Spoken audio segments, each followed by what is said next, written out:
Izibongo zokhozi FM olumaphikophiko. Isibhabhanyone esishama phiko phezulu kweGolden Etheku. Inyoni endizele emafini kumkhathi wajama zonke izwe zakhothama. Ukhozi onjengengudude phakuzisa amaphiko kwaqovumula izulu. Sizwile iqewula ngezulu kaK Masinga phansi eintabeni zasebhodwe. Yaphinde yabubula ngezulu kaBhodloza Nzimande elingenamkhawulo. Ishashalazi zeligida amatshitshi namajongosi. Lagida oLady D, lagida oDithi Ngwenya. Laphinde lagiya amaciko agiya ngombhobho njengesikhwili. Ngisho izingcwethi ogcabale mbadadu manyathela noKansas City mchunu umfana omuhle nabonke abafana bakhona emhlabeni. Ndizanyone emaphikophiko, ndizanyone yesizwe ujubalale umhlaba wonke. Izibongo zokhozi FM sizibhalelwe umini yakhuba imbongikazi. Sikubingelele sikwamukele kwenye episode yoKhoze FM TV. Igama lami noNeliswa Cele. Na uyazi angihambi ngedwa khona umngane omkhulu uSiya wakaMhlongo. Uyaphila? Ngiyaphila, right? Ngiright kakhulu. Lalela-ke ziba mbalwa ikhathi la khona uma ulandelele umuntu wamlandelela ngenxa yokuthi uyawazi amagalelo akhe. Avume, uthola ukuthi ekuvumeni kwakhe uyazi ukuthi lolu suku alifunayo yilolo olunzima ngenxa yokuthi unezinye izinto. Udropha yonke into ngenxa yokuthi usukwazi ukuthi une-guest ongeke uzukwazi ukuthi cha asishintshe usuku ngenxa ye-schedule yakhe nangenxa yalo esinayo njengamanje ama-fingerprint akhe ekubeni music producer, ekubeni umculi, ekubeni i-performer. Wonke umuntu uyazi ikakhulukazi ukuthi i-product yakhe injani. Namhlanje sihambele sethu uMondli Ngcobo. Mpholo sawubona. Siyaphila nje manje njani mfowethu? Hamba kahle. Ngiyaphila. Ngiyaphila. Uyazi Neliswa uzwile ukuthi ngesikhathi singakangeni sisalungiselela nje besasimike ukuthi lento ka-acquired music taste kuMondli ayiyona nje umusic kuyena zonke izinto, impahla yokugqoka, ama-accessories. Ngiyabona nje uqonde yonke into. Ubonile kupakeni lapha phandle. Uzwile ukuthi ngitheni isikhathi ade ngifika. Mhlawumbe akazi ngithe yazi guest yethu ngicabanga ukuthi ngishiye phandle. Ngamchazela unje drives a fancy bani ngeke ngisayisho. Ijalimani. Athu Siya angibazi ukuthi uhamba ngani njengamanje. Hayi ngoba ngisho ngicela ukuxolisa kubalaleli bokhozi cha le moto imoto esibolekile bangasithuki. Kuleka musukusha ama disclaimer bayibona. Kakhulukazi nje ngifuna nje ukuthi ngibonga ngokuthi ngibizwe la ngithole leli thuba leyingqayizivele lokuthi ngizokhuluma nje isizulu sakithi. Ngoba ngiyacabanga ukuthi kubalekile ukuthi abantu bazi ukuthi abantu bathi hawu kanti ngempela izulu sikhumpela ukuthi kanjani uMondli Ngcobo. So ngiyabonga kakhulu ukuthi bafethu ngithole ithuba ngempela elingalindele abantu ukuthi ngize la sizoxoxa nje kube mnandi. Kuzoba mnandi. Asiqale ngayo lento yesitayela. Isitayela sakho asimemezi kodwa sinamandla ekugqokeni, emculweni, elwazini. Uyabo? Isuka phi lento? Influence eqhamuka phi le? Hayi bafo kubukhulu kakhulu ukuthi ngaphendula lo mbuzo uthanda ukuthi ube indida ngoba ngicabanga ukuthi mhlambe umuntu wayejwayele ukuthi ngiye emakhaya njalo kwesesikhathi ngiyofunda ukuseni, angithanda ukufunda ukuseni ukufunda ukugida ngoba ngingafuni ukuthi ngibe umfana selokishini kakhulu. Kakhulukazi mase kuba khona nalento ukuthi ke ngikhule lento zomo. Babaningi kakhulu abantu. Kokhona nje abantu ababetshantshi imoto begqoka kakhulu so sasibuye surrounded by style. Ungas-understand why style associated nezinto ezimbi yabo i-crime. So kwakuhlalisa enhlizweni yami ukuthi kufanele siyishintshe leyo ndlela yokucabanga ukuthi kuba khona ukuthi into ezinhle ihambisana nezinto ezimbi. Isihambisana nabantu abenza kahle. Yes. So kodwa bengazi ukuthi khona into estyle. Ngihlala ngithanda nje ukuthi makuthi ngathi kuhlana. Ngathi ngasondelana. Laba ke ngathi bangasondelana kodwa nami ngibalo ngibe mdini. Yazi kangangoba yaxoxa ukuphazamisa. uMondli akafiki kwezikafaro. It doesn't drink. Kodwa umehleli nabantu kuse restaurant. Uyathanda ukuthi abanikeze the finest alcohol. Kusho ucwaningo luyalenza. Abathenge aze bachazele nabo ukuthi lento eniphuzayo iwukuthi nokuthi ihluzwe kanje. Qhubeka bapholo. But ke lokho kodwa ukuthi kuthanda sibona abantu bethokozile all the time. Mhlambe that's the reason umuntu waba producer. Othi mhlambe ngichaza ukuthi kwenzeka kanjani ukuthi ngicela sengiyofunda esikoleni. Go ahead. So ngangenza ama projects serious yo playhouse bamana ngidirect ama plays ngisemncane aqala mhlawumbe no 15 years. Wow.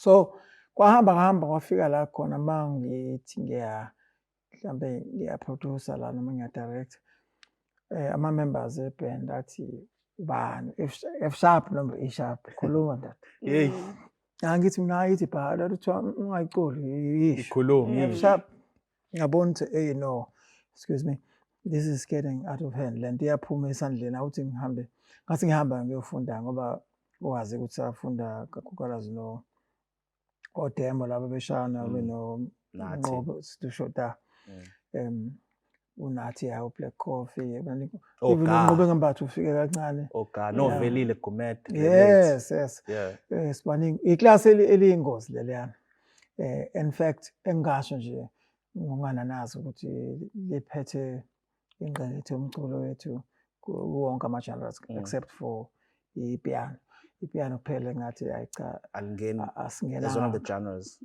yeah ezinye nje ama genre ngempela ngizange singene kona ngoba ipiano labantu abasha kanti iminyaka kuthini sithe ukuthi Yayithini Mondli ethos yalelo class lawo ma alumni aseNatal Technikon ngoba abaningi babo bagcina beba impumelelo emculweni. I think yazi ukuthi into emnandi ngaleyanto ngafika ngoba ngisho mina ukuthi ngafika ngumuntu oproduce ama shows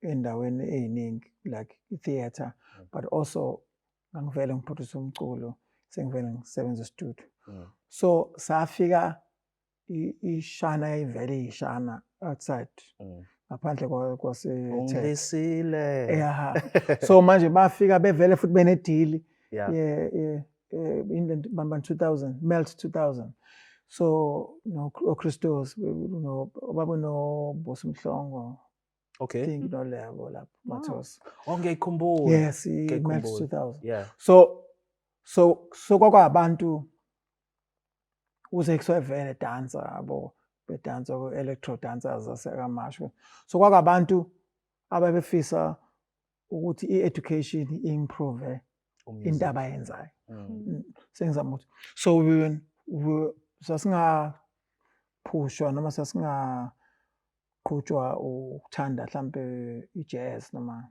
sasithanda into esasizenza so i-jazz kwakuthi i-jazz nayo into esasiyenza kufanele improve into esizenza already so ingakho kusase special so abanye abantu bafika be-blank bengakwazi ukudlala bafike bafunda ukudlala base bethanda i-jazz kanti thina singanjalo thina sasinezinto eziningi ezenzayo so i-jazz kufanele improve desiyo yabo that's why ku-Black Coffee improve i-house music so yeah I think lo okwenza lela class libe special Ngcobo wayedlala enkonzweni anyway so ukuthi uNgcobo wadlala enkonzweni after tech yabo kwenza ukuthi ama expertise abawatholayo azo improve lokho ababevele bekwenza ofithi kuyinkinga sometimes music we jazz kakhulu uyayibulala i-creativity how so uyayibulala ngokuthi okay mawufunda music i-preaching course yayi-compulsory inkinga lo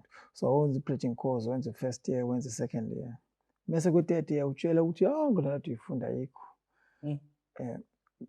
khona ngizoyisho ukuthi ngisho kanjani lo ngisho ukuthi ufunda ama-rules ukuthi khona i-note ekuthiwa avoid that note uma udlala record ungabe ucula note isikhathi eside usufika third ufica kuthiwa ilona so manje usulimele lo 3 years yabo uthatha 3 years la u-third year ule course ngathi ungavele wenza i-third year kuphela wami yabo ngoba ka-third year utshengisa ukuthi no ungafulishwa izonke lezi zinto ze-education kahle kahle ungenza noma yini so long as wazi ukuthi kunemithetho nje ongayibreaka kodwa masuyazi so mawukhula-ke empilweni uthatha ama-risk ufunda ukuhamba uvele ukuhamba nje ufunda ukuhamba uwe ushaye kusofa so umuntu unjalo so natural uma u-talented ukwenza lonto umculo nje onama-risk unganama-loss so uma usungena esikoleni sufunda ama-loss for 3 years yakulimaza lonto ikulimit sure so abanye abantu bayahluleka uku-unlearner angazi ukuthi isigaba lesizulu njani lisho ukuthi angazi ngachaza ukuthi ukuthi udecide ukuthi ungafundi lokho kade ukufundile. Yeah. Nokuthi lokho bukwazi kungenzeka ukuthi Akukhona. akukona ngalendlela obuyitshela ngayo. Yes. Yeah. But uthola ukuthi wena unamandla ucula ngempela. Kodwa mase ufika la usuculisa ngendlela ethize. Ugcina usukhohle ukuthi awucula kanjani. It's now ubungozi. Ugcina ke in other words after I take abantu bathola basenamsebenzi abanalo igalelo emculweni ngoba balimele bathini babanjwe into yaphesheya. Banished. Yes. Bafakwe khona. Babanjwe into yaphesheya. So kuyasiza ukuthi kulo 30 year usebenzise ngendlela yokubuyisela ubuwena. Okay. Uzikhumbule ukuthi ubani. Wawucula umaskandi. Ukwazi ukucula ukuthi manje ucula nje usunolwazi. Yeah. So kahle kahle kubuye ngakho ngibuye ngithi ukufunda kubalekile kodwa kubuye kuhamba kube nobungozana. Mhlawumbe ungaqhakambisa ukuthi umuntu uma yibona ukuthi unethalente aqale acule bese ayofunda noma kuyafana ngisho ungangena straight esikoleni. Yabona lento esibuzayo inobungozi. Yabona khona omama abalalela lento bathi thini lo muntu uthi ingane zethu kafundi. Angifuni ukuthi kulemaleke lo. Ukuthi sekwadidiseka emhlabeni khona lokho kuthiwa i-formal ne-informal education. Ngokomthetho khona abantu abashaya isitini ngasemakithi into ekuthiwa i-bricklaying. Abazange basifunde esikoleni. Futhi abashaya ngaphezu kwabantu abaye technical school. Yeah. Ngoba wafundiswa ubaba uMdletshe. Ubaba uMdletshe washaya kusukela ngasi. So wathi hayi ushaya kancane umususithi. Yeah. Umususithi awu lapho uhambile. So uthothi le ingcebo ayithole kuba uMdletshe afanele edlulisela kwabanye abantu. So kakhulukazi ngizama ukuthi so i-education ibalekile. Okunje kubalekile ukuthi wazi ukuthi ubest wayo uqhamukaphi. Kungenzeka ukuthi awuqhamuke eTech kodwa uqhamuka kubaba uMdletshe. Yeah. Yabo. So kubalekile ukufunda ngoba kufunda kuzofeba kulungile. Kodwa manje akuyona yonke into elungayo masifunda esikoleni. Khona abantu abathi uma befunda esikoleni balahlekelwa italent. Yeah. Lokho ngikusho nje. Sure. Interesting. Go ahead. Go ahead. So kade ngisacabanga nje ukuqhamuka kwi-background kade sixoxa lana uke wakhuluma indaba yesonto and ngiyanotice ukuthi abaculi abaningi ngisho athiwa bahamba bangena kiphi genre abantu aba-creative abanama-idea bebe neqhaza noma into abayifakayo emculweni eNingizimu Afrika banayo leyo background nyana yesonto. Do you think it-influencile? Yeah, kakhulu. I think ngoba ngisho ukuthi ngifuna ukuchaza ukuthi indaba. Ngicabanga ukuthi mase kuba khona kuthiwa nje mhlawumbe ibar edayisa utshwala. Engaba nama-instruments na-microphone. Ingaba ne-influence efanayo njengesonto. Akubona ubuKristu obenza lokho. Hayi ukuthi ngishaya ubuKristu. Buhle phambili kobuKristu. Kodwa i-platform yokuthi mhlawumbe wonke amasonto noma wonke amasabatha uya kule nkonzo uyoculela abantu njalo futhi inhloso yakho ukuthi bangafani njengoba kade beyiyona. So uyabona ukuthi uba ne-responsibility enkulu ukuthi ungenze njani. So niyaplana ngesonto lonke ukuthi ngenza njani le nto eniyenza ngesonto noma ngesabatha ibe nesasasa. It's interesting usebenzise leyo analogy ngoba your American soulful gospel lesiyaziyo angithi ngaphambi kokuba isound ibe njalo kwakuyi folk music. The folk music yayiculwa emabar nakuma pubs. So leyo instrument or melody eyagcina influence an entire genre yayiqala khona. Uma ufunda i-history ye-jazz ukuthi lento ekuthiwa i-jazz ingozi ukuthi yini i-jazz angizili zokhuluma ngayo. Kodwa kuthi originally kwakuyi-slave music ngoba abantu babezama ungathini ukuzinika ithemba ukunakekela noma nje ungasikhohlwa. So babeqamba ingoma mhlawumbe uma ukuthi wayemzulu ngesiZulu. So uma ubona ke umuntu lokho ebhala ingoma ukuthi enetho ngande wazama uthola ukuthi igcina lapho ngokuhlala kakhulu eAmerica. Ngoku-influencer umusic wabelungu waseFrance bamona. Igcine lento yakini sishintshile siyenye into. kodwa kayiqhamuka ngokuthi abantu babezama ukuthi baqambe ingoma befuna ukungazikhohlwa bona ngolimi labo but ngokuhamba kwesikhathi ulimi laphela eAmerica kwagcina sekhona abantu ababehamba baqamba amanga bazenza ngathi bayasazi leso sizulu leso kwabo kwagcina sekuqhamuka enye into engisayisho manje ngoba asikhulumi ngayo kodwa kuningi okwenzakala ukubona ukuthi ngenxa ukuthi kwakuyiplatform lento ukuthi kade sisebenza usuku bonke master bethu sebehlele endlini zabo kuma plantation sihleli la silala khona kanzima asinayicathulo ingakho ingoma zama slave music Moses mangifika ezulwini ngifuna ukuthola icathulo ngifuna ukudla isinkwa sombila mangifika ezulwini wabo ngoba ezulwini indawo engcono la khona intongana so ngicabanga ukuthi yebo isonto ngoba li create platform la khona wonke abantu ingane zami uma wakho mayelethile ufuna ingane yakhe iyovela lapha phambili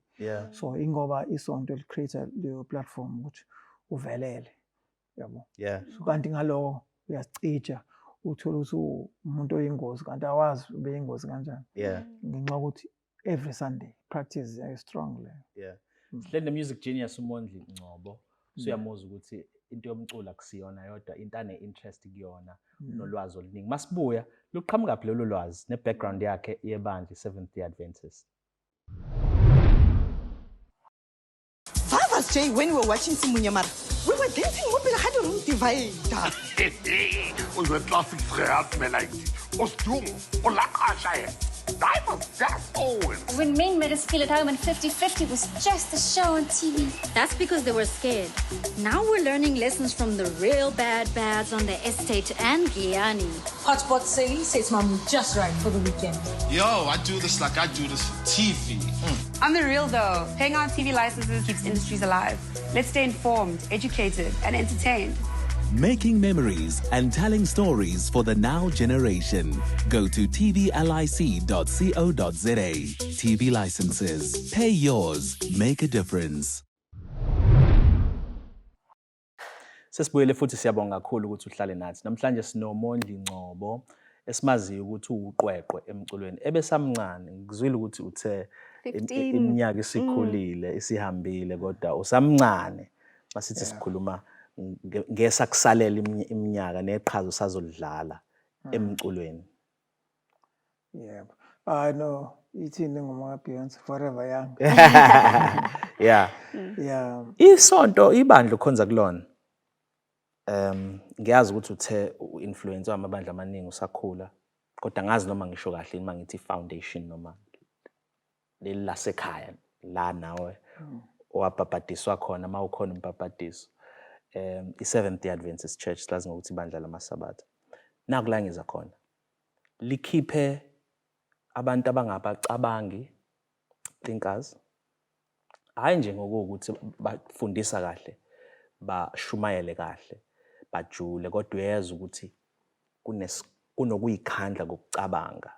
I can count names like Joshua Maponga, Dr. Papu, and mhlambe someone who's more contemporary kwamanje umfundisi uKhethelo Dlamini konje uKhethelo kodwa siyamazi leyo nto leyo iyo yini le eyenza uMondli makuhleliwe nje namanje uzwile ukuthi uyasithatha ngama levels ekucabangeni nasekujuleni ngezinto ungasho ukuthi leyo influence siseza kwi-influence yasebandleni emculweni siseza kule. Ngiyacabanga ukuthi kuyiqiniso lokho ngenxa ye-structure sebandla nje njalo ngesabatha ngibuka njalo ukuthi kusukela kudala ibandla yebo contactwa isaba school la khona ukhetha abantu who are not experienced to pick on a subject ahambo research kancane any subject sure within the the confines of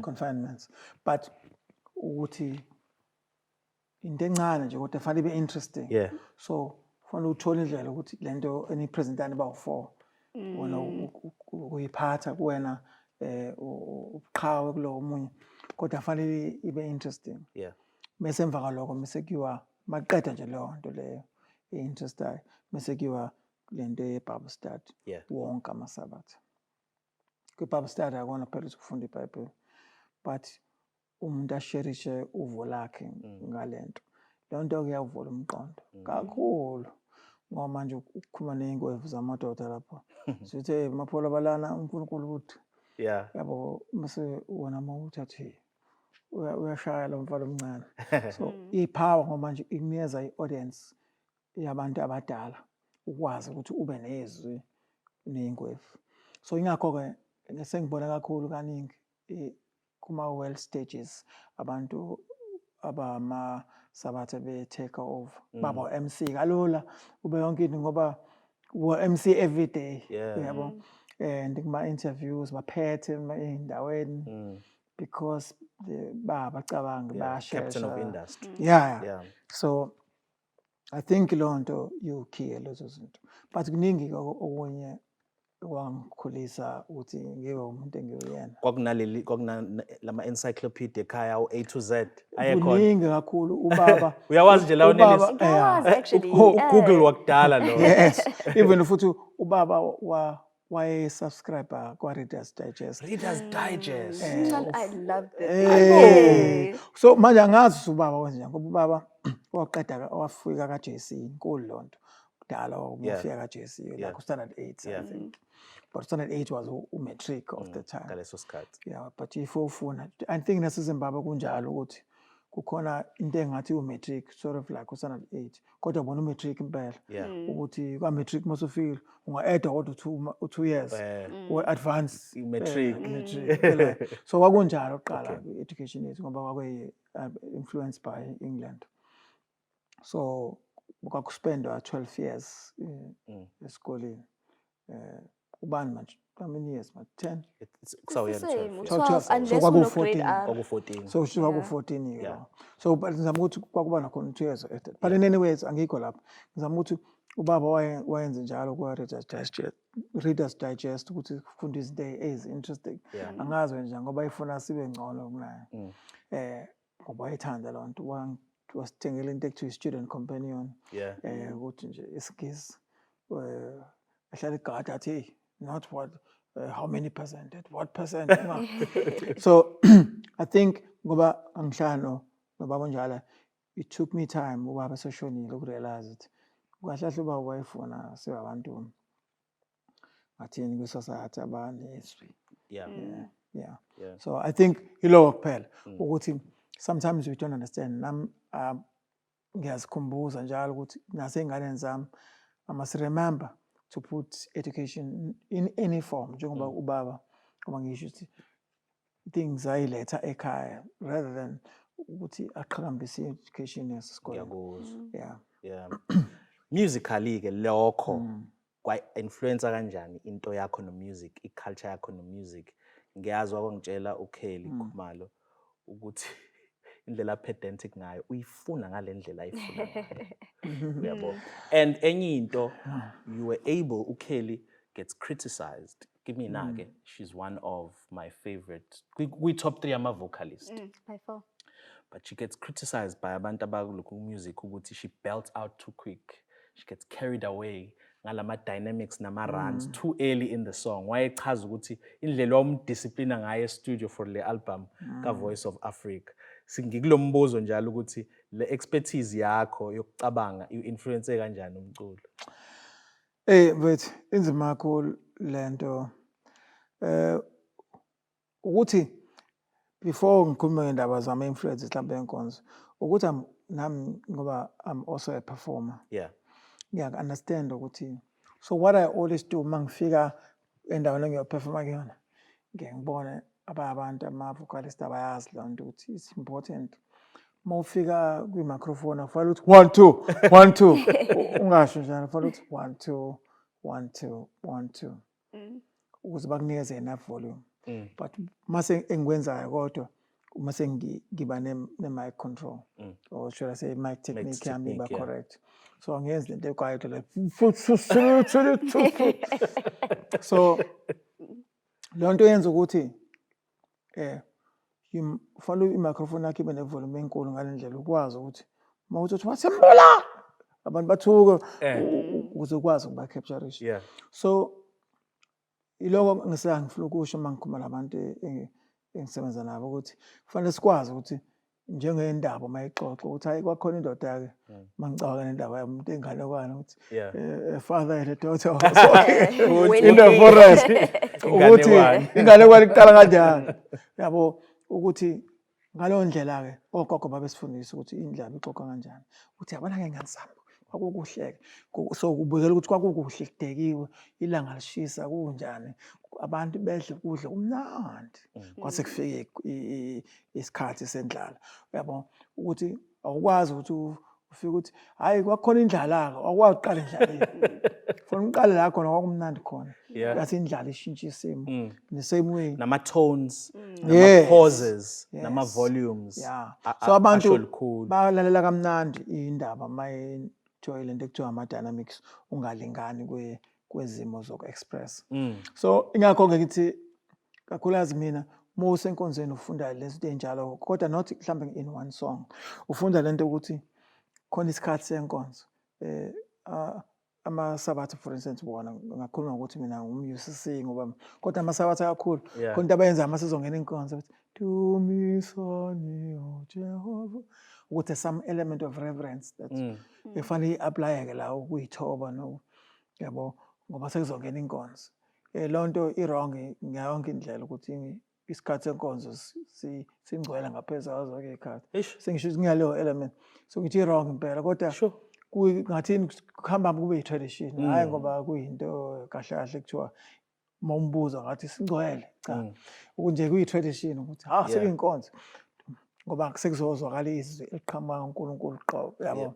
so you understand kahle mhlawumbe isizathu but that's what it is ukuthi kade ngicula ingoma ethi if happy and you know we clap your hands nengane ukuze ijabule but isikhathi senkonzo ingane fanele zazi so in other words lapho ngesikhathi sengane you were going down to their level ukuthi niyabajabulisa kodwa masikhathi senkonzo ingane must come up to a level of holiness so that teaches you ngempilo ukuthi impilo ayifani khona ama levels wakhona ufana uye phansi kubantu mawucula ama levels la khona mawucula abantu fanele baze kuwena yabo ipower le where you can simplify umuntu athi hey azacule nawe uzohamba ngomshiya futhi ngoba ingakho kokuthiwa unamandla mawucula ukuthi hey lo muntu unamandla ngoba uyahamba uhamba nomuntu uhamba umshiya abone ukuthi angilingani nalo muntu ubuye umhlangabeze uyasala uthi ipha ngicela nithi la bonke for bathi la but la but hey washiya futhi ulela Hathaway unalo la Hathaway kanjalo so I think ilo of influence ngoba mina umqondo wami kade ngawuvumela ukuthi ujule ukuthi yini yenzakalayo enza lento abantu bahlala enkonzweni usuku lonke yabo it's because ama levels awafani yabo indenge ngoba ngisho khona energetic khona okudephayo ngaphansi phela bese bakhona futhi okunye basebenzisa igama lesizulu elidephayo Julie uzwayo ukuthi no la nokujula la cha kukhululeke ukupholiwe so kunjalo nasemculweni naku production bangiqala ingoma ukuthi ngaqala ngathi ungathi ukuthi lalela because what it is mawufunda esikoleni actually I must add ukuthi safunda esikoleni sasifunda studio thina of which eteka isekho lona ku studio production kwakhona i-composition kukhona bama anyway sasama composers vele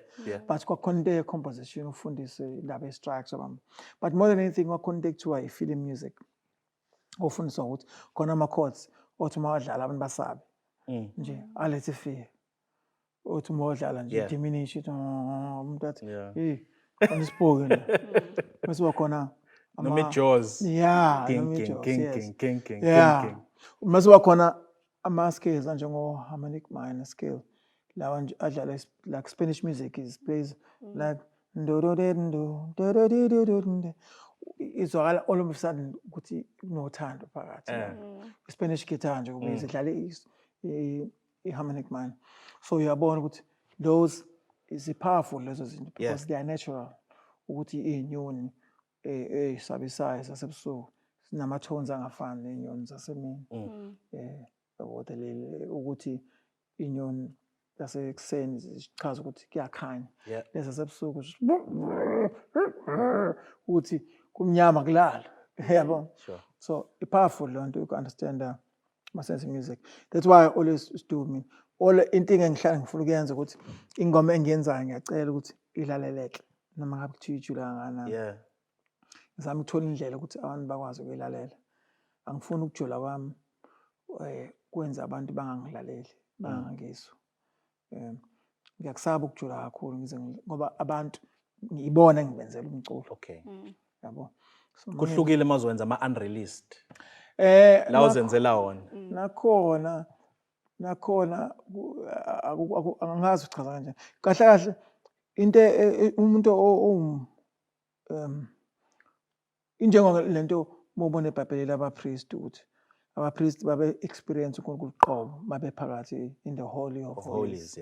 So it's almost as if priest is doing the hard job for everyone else. Ministry. Yes. Server for everyone. Yes. Kahle ngobuzo kuthiwa noMoses wasukwafaka iveli abantu babezom experience uNkulunkulu. Kodwa kuzobe i-secondary experience.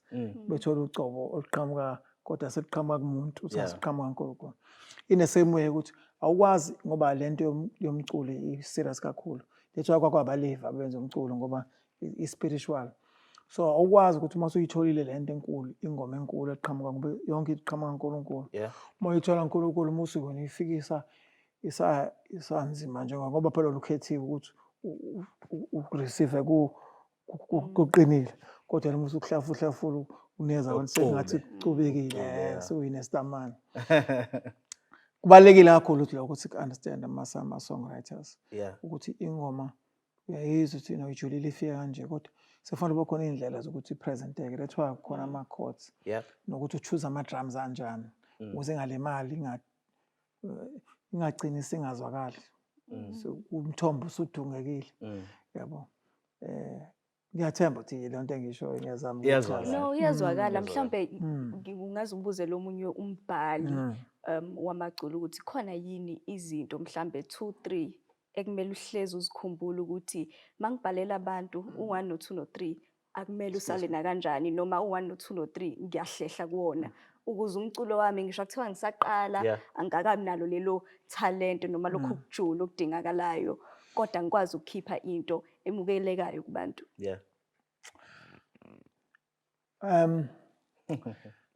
Yazi lento wasengikhuluma kakhulu ngcono ngikhuluma kancane lesi. Silandele khona ukuthi uzokhuluma kakhulu. Kahle sometimes khona izinto ezithizo oyibonayo njengosu mhlambe abantu abaningi nje abangabona ama-Africans mabebona usu especially uma seliphekiwe lisebhodweni lumbi kodwa uma lifika kwibhawu lencane lifakwe nje kwibhawu lencane mhlawumbe ungaze uliganishe komakhudumandisi mandisi bese kuba khona ukujeqa kubeke nje kube khona element ukuthi hayibo mhlawumbe awuthi ngizame lento kahle so inkinga kusitela ngawona usu inkinga iplate presentation so iplate ilona so that is why abantu abaningi ngihlala into yenza umculo eningi engikwenzayo uhamba abantu babambe ilento secret kade ayibamba ukuthi connect to i-theme i-theme into nje engaloke ilokishile la eceleni ingoma mhlambe yonke ilokishile ngala ingathi ngixoxa istory khona into iplate ehleli kulona ingoma yabo mhlambe uma nje ukuze khona tu esingayizazi ukuthi i-theme yengoma or mhlambe kungathola ngayo ukuthi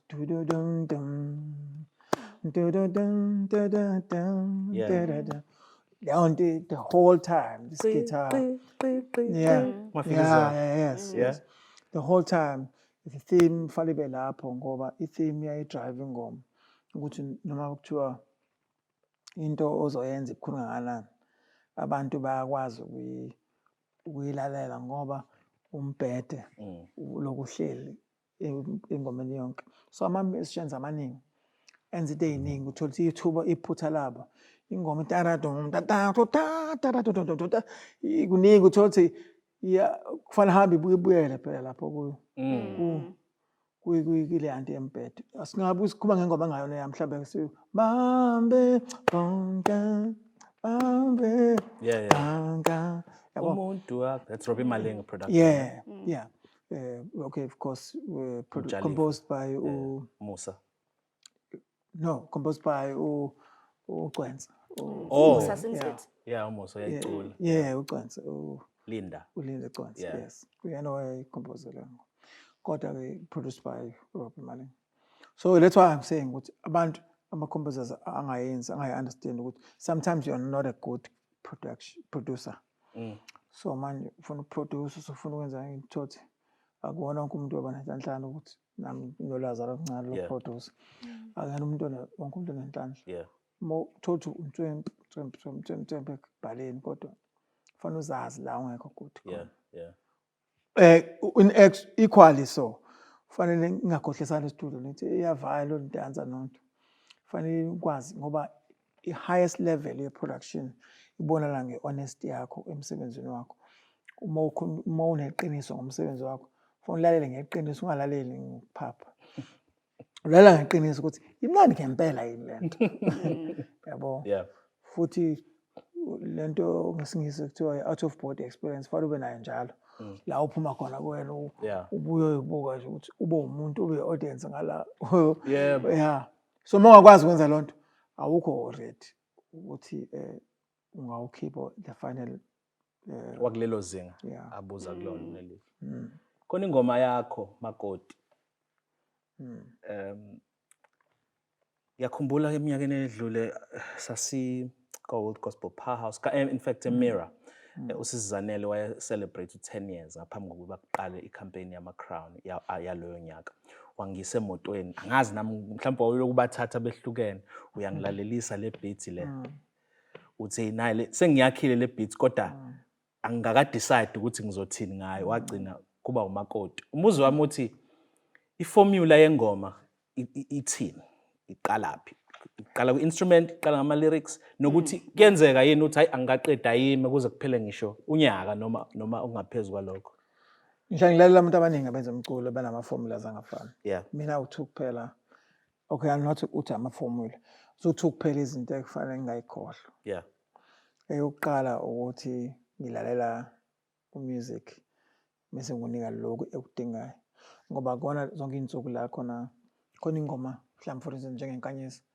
sasenza ingoma kaMesiphakela kwakhona indlela Mkhize khona umuntu Ngcobo sizosenza noNayima senze ingoma yashisa amateki for MTN into nje yesoccer mangisayenza lento engathi khona ingoma ifika ngaxoxa yabo so leyo ngoma ifikile so angikhompozile so kathi khona ingoma ifika ngafanga on ipiano leyo piano angayidlala lapho yona khona nasengomeni uma naleyo recording angayenza lapho yona yaphuma nengoma kanyesi because ngoba yafika ngarecorda ngendlela ifika so akuzona zonke insuku la khona ingoma ifika khona sometimes I have to compose ngoba manje kufanele iphume i-album kaKheli next week yabo sekufanele manje ngicabanga siyababulala ngengoma siyabaqeda ngengoma yabo ngithi amnandi mhlawumbe siyabaqeda ngengoma oh this is a better melody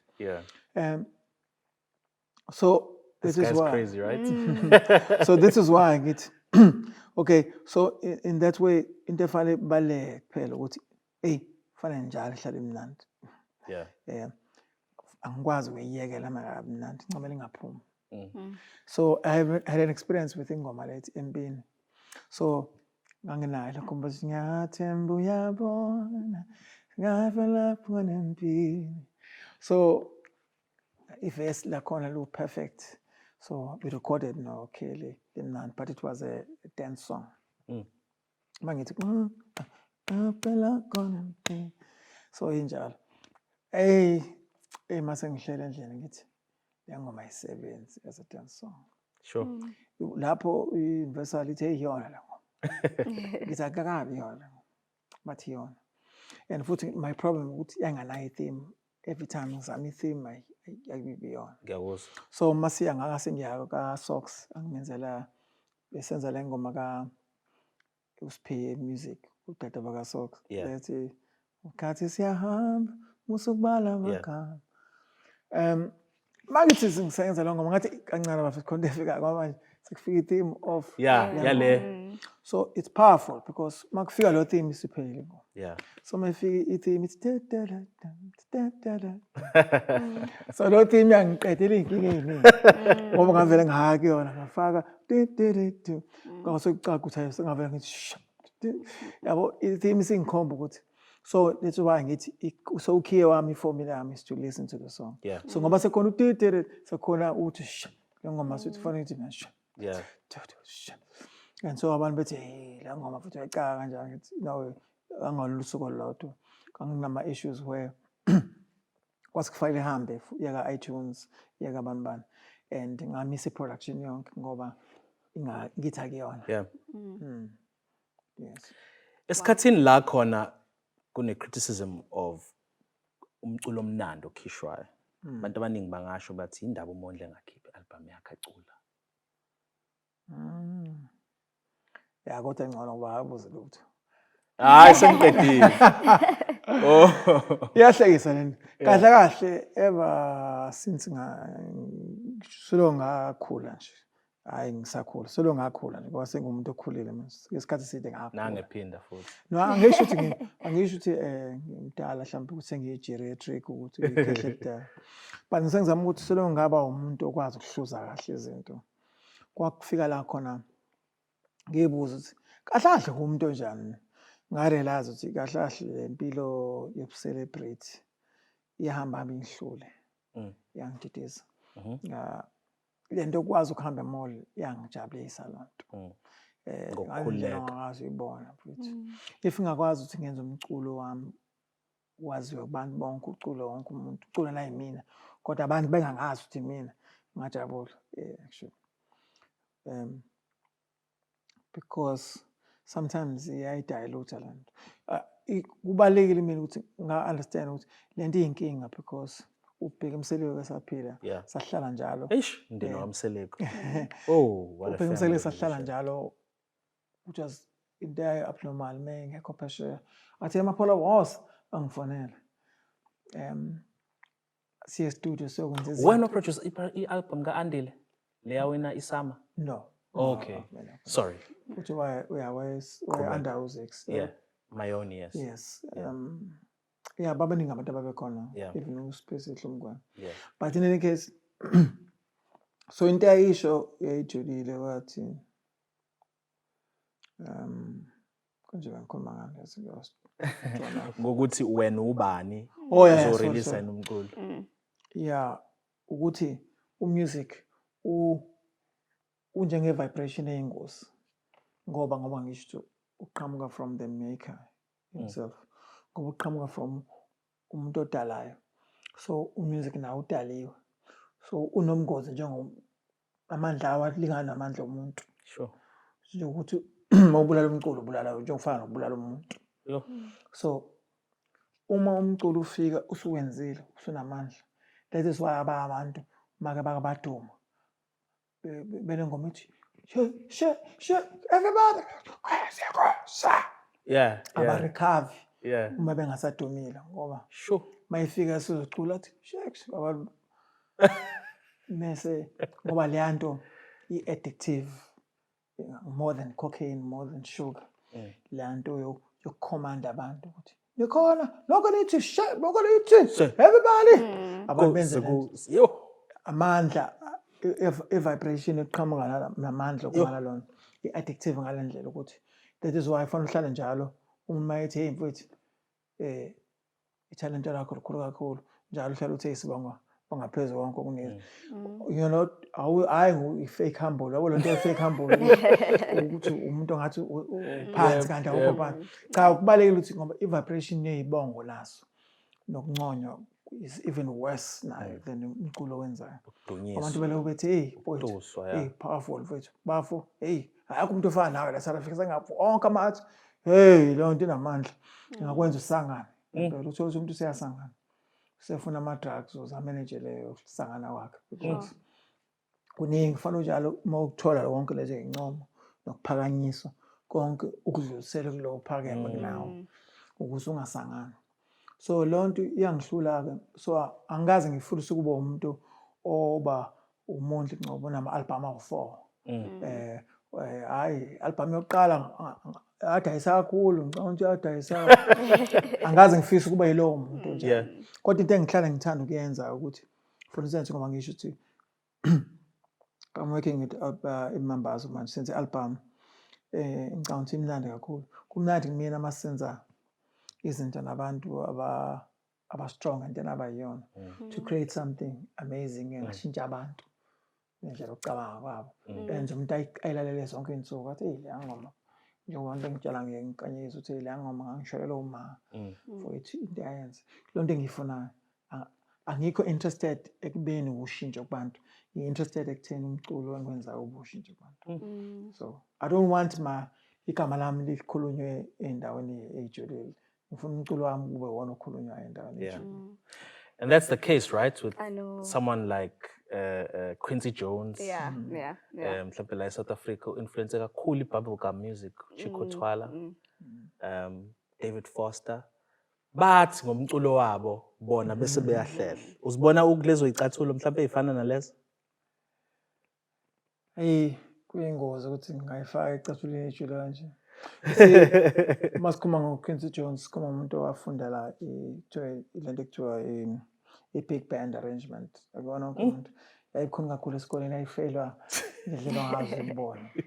Ifeylwa i-big band arrangement yenziwa i-open book yabo ngizama ukuthi unikezwe 6 months wonke ukwenza i-arrangement engoma yodwa. Yabo so ukwenza ama-horns ingoma yonke. That's why waba producer director wama awards amakhulu eAmerica afana nama Grammys. Yeah, because uQuincy Jones waye top of his class kwi big band arrangement. Lento ebukhulu engisho ukuthi ifeyila wonke abantu. So that's why uDavid Foster yazi na ukuthi akuyala. Ukuthi sengazama mina ukuthi ngiyifake lapho leyo trap ngiyibona. No, akuyona itrap. Kodwa ke angisho futhi ukuthi ngiyakudumisa lokho ongakufuni. No, I know. Mhlambe ngizama ukuthi yebo ngiyakwazi ukuthi ngiyilanga ngakwenza lokho ukuthi ngenze i-concert enjenga David Foster. Ngayenza successful futhi. King. So like for instance, sewusho ngamanje mhlambe ngithola uba ngiduka kufuneka emehlweni yabo ngisuka lapho yabo ngithikele kumali. So yeah, so okunye futhi engakusho ngaloko okusho ukuthi it's always funny to me because kade ngaqala produce kakhulu over 20 years now.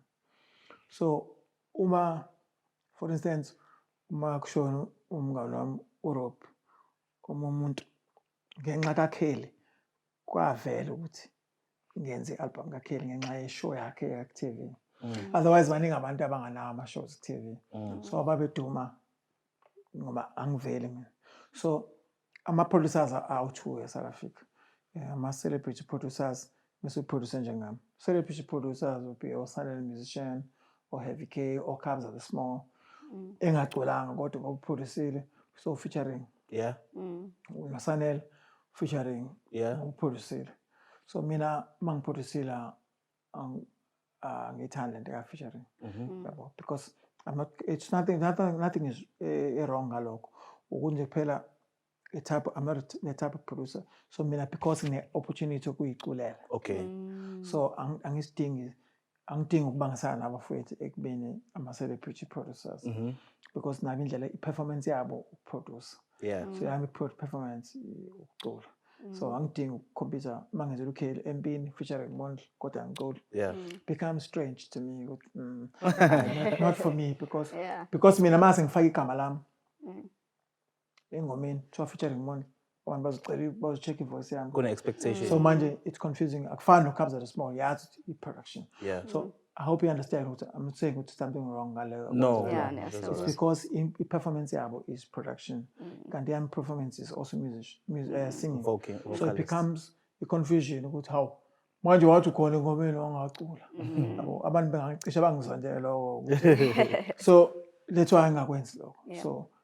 So ngaloko kwenza ukuthi abantu bangazazi ingoma esengazenza 20 years ago ababeyithanda bengazazi.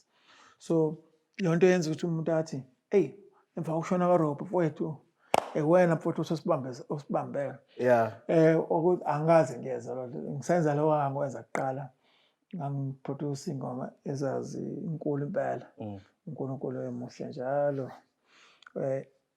ingoma ezinkulu kunje kuphela ngibe nesimana nje sokwazeka la kukhile ngenxa yale yasho but otherwise ngaba abasi namanje mhlawumbe ukuzibuzela nje umculo owenzayo and ngendlela omukeleka ngayo usuke ujulile ngenye indlela ukuthatha kanjani lokho kujula kusoku kuwena ngiproducer uSiya ngithi Siya nansi ingoma but ngifuna iziphume ngale quality nale conviction ekade ikuwena as a producer sefana ngixoxela istory manje kuba ngixoxela istory ukhela asizonda ngenhliziyo yakhe yonke kahle sixoxela abantu ethi hey lo sizosebenza ngokuqala ukhela ngoba sasijwayelene nje kodwa singazi sisebenza ndawonye so sesebenza ndawonye ngathi ngithi hayi khela ngesikwazi ukusebenza singazani kahle athi awu kusho ukuthi ngoba phela siyazana ngithi hayi fanele siyezana so khona ama business partner uDlamini we went to